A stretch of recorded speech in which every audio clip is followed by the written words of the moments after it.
Doc! Marty! Doc! What are you doing here? You sent for me, Doc. I did? When? May 14th, 1986. 1980? The automatic retrieval system. Of course. I'd almost forgotten about that. So what's our plan for getting you out of here? Plan? We don't need a plan. We don't. Not in the slightest. The police picked me up for that speakeasy fire a couple of weeks ago, but the DA hasn't got a case. They're releasing me tomorrow morning. So basically, I traveled 50 years into the past to deliver your car? Sorry about that, but it's so wonderful to see you. We have a lot of catching up to do. Yeah, you might want to hold off on that, Doc. Great Scott! I'm going to be gunned down by gangsters on the steps of the courthouse. Why would they do that? Guess they didn't approve of my burning down their speakeasy. Very funny, Doc. Maybe now we should come up with a plan. A plan? Right. But what?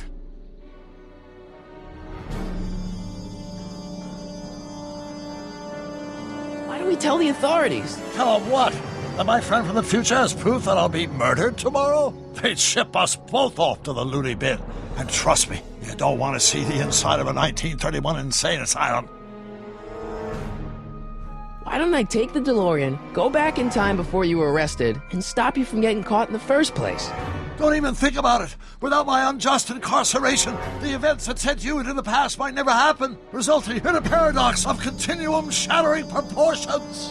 Jeez, we've been back together for 5 minutes, Doc. You're already talking about the end of the universe. I've missed that. Don't be ridiculous, Marty. I was only referring to the end of the universe as we know it. Why don't we try to tough it out? Now that we know what's coming, maybe we sneak it past the gangsters with a bulletproof vest or something. That might work with 1 or 2 bullets, but from the looks of this article, it appears that I'm going to be mowed down in a hail of Tommy gun fire that rendered the innocent stranger little more than a puffy mass of bones and gristle. Who writes like that?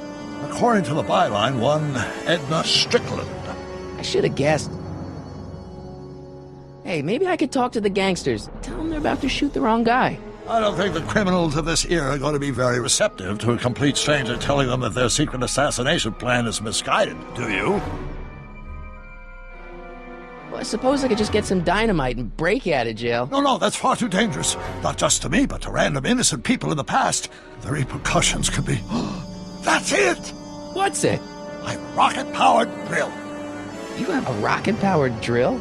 Not yet. I haven't built it yet. You've lost me, Doc. Listen, a few months ago, my 17-year-old self sent in a patent application for a rocket-powered drill. I abandoned the project after I never heard back from the patent office, but the prototype should be nearly complete. Great, I'll just run back to your lab and... No, I said nearly complete. You'll need me to help you finish it.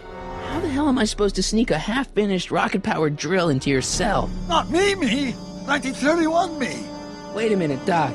You want me to convince your 1931 self to build a rocket-powered drill to break you out of jail? Precisely.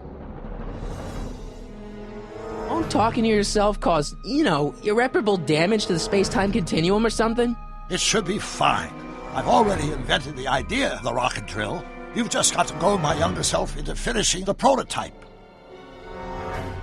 How am I supposed to convince your younger self to finish the rocket drill? Just tell him I need to break his older self out of jail? Absolutely not.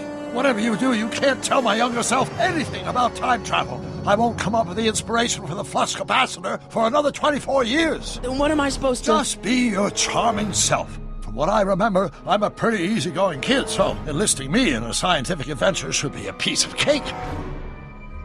Okay, let's say I go along with this crazy idea. Where can I find you? I mean, the other you. How should I know? It was over 50 years ago.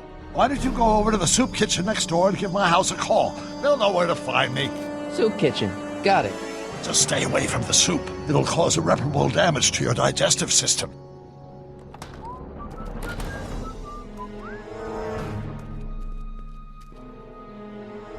I guess I better get started. Don't worry, Doc. I'll get you out of here in no time. I'm not worried. Once you and my younger self put your heads together, you'll be unstoppable. Psst, Doc! Marty, have you found my younger self yet? How do you remember this phone number after 50 years? It's a mnemonic for a dirty punchline I learned when I was 12. Now, get to the soup kitchen and find out where I am. How do you remember this phone number after 50 years? It's a mnemonic for a dirty punchline I learned when I was 12. Now, get to the soup kitchen and find out where I am. Where have you been all this time? I missed you. I've missed you too, Marty. But I thought it was important to let you live your own life for a while, free from the insanity of time travel. I gotta admit, it was nice to not have my family history blowing up in my face for a few months. Besides, I've been busy raising my own unpredictable teenagers. So how are Clara and the kids? They're fine. Right now we're trying to decide where to send Jules and Vern to college. Clara prefers the 2020s, but I'm partial to the 1960s.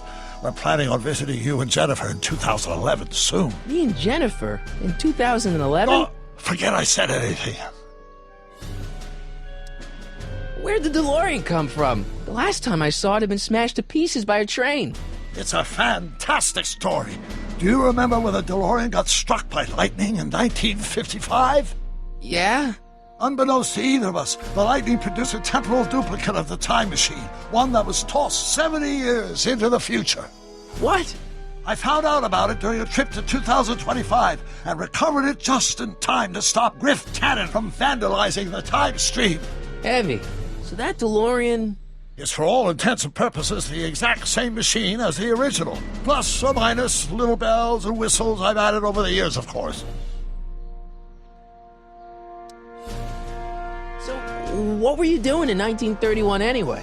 Oh, nothing terribly exciting. Indulging in a little personal nostalgia, picking up a few rare out-of-print books to surprise Clara on her birthday, solving a historical mystery or two.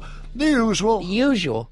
You lead a pretty unusual life, Doc. It's an unusual universe, Marty. I hate to tell you, Doc, but your last time departed display is on the fritz. It is? So how did you find me? I found one of Edna Strickland's shoes in the DeLorean. How did one of her shoes get in the DeLorean? Einstein took it from her. He did? How strange. Einie almost never attacks people. Not without a good reason, anyway. How'd you wind up in jail in 1931 anyway? During my trip to the past, I decided to look into one of Hill Valley's unsolved mysteries. The fire at the speakeasy. Exactly. I thought I was safely hidden across the street. But when the fire started, there was a tremendous explosion, and I was knocked unconscious by a stray brick. When I woke up, I was here in jail, charged with arson. That's horrible. I know. Worse yet, I still don't know who started the fire. What do you know about Edna Strickland? Edna? We never really socialized when I was younger. She was a few years older than me, and we traveled in different socioeconomic circles. Why do you ask? She thinks you're a hero for burning down that speakeasy. She's doing a story on you. A story? Oh, yes, now I remember. Ask Edna, the etiquette column that doubled as a pro-temperance soapbox. She believed that the consumption of alcohol would inevitably lead to a complete societal breakdown. Sounds like a fun gal. You should have seen her when the hippies started showing up in the 60s. She just about lost her mind. That would explain a lot.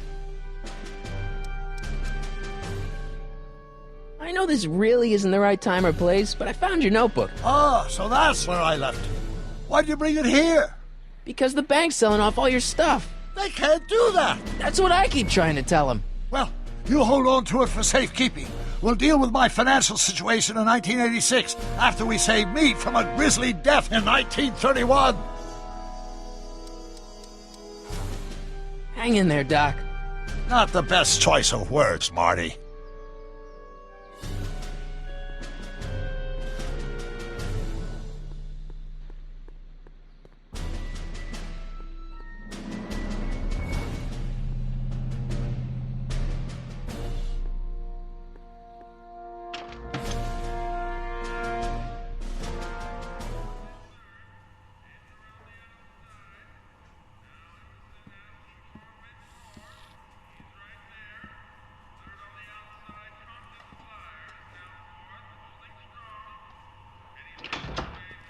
McFly!